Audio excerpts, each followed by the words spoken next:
সালামু আলাইকুম গাইস। এইখানে দুইটা কেকে ট্রাভেলস গাড়ি। তো আমরা হোটেল থেকে বের হয়ে অনেক জ্যাম পাইলাম। জ্যাম আস্তে আস্তে আগানোর পরে দেখি যে একটা পিছনে এই যে এটা ট্রাকের পিছনে মাইরে দিছে। তো ট্রাকের পিছনে মারার পরে গাড়িটা এই অবস্থায় আছে রাস্তার উপরে। রাত্রে তখন বাজে 3টা থেকে 4টা হবে।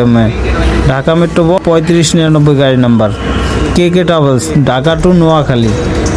তো অনেক যাত্রী চিল্লাচিল্লি করতেছে। আমি যখন এখানে আইসা দাঁড়াইছি তখন সামনে যারা আসছিল সরে গেছে, আবার অনেকে গাড়ির সামনে দাঁড়ায় আছে, বলতেছে গাড়ি এখানে রাখেন, ওনারা মাল সাবানা নামাবে এই জন্য। তো কদ্দুর সামনে আগাইতে মানে আমি আগে বাড়াইলাম তো ওরা চিল্লাচিল্লি করতেছিল। যাই হোক, ভয় পাইছে, চিল্লাইছিল।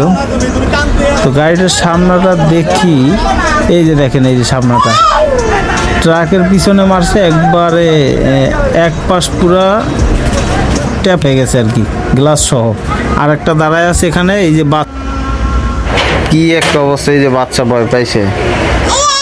তো আর একটু সামনে আগানোর পর দেখি অনেকজনের মাথা হইতে গেছে গা, অনেক ভয় পাইছে আর কি, প্রচুর ভয় পাইছে। ওই যে এখানে সুপারভাইজার আছে সম্ভবত, এই গাড়িটাও দাঁড়ায় আছে যাত্রীগুলো নেওয়ানোর জন্য।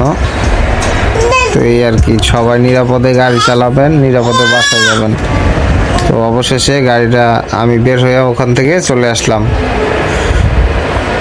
ধন্যবাদ সবাইকে, ভালো থাকবেন।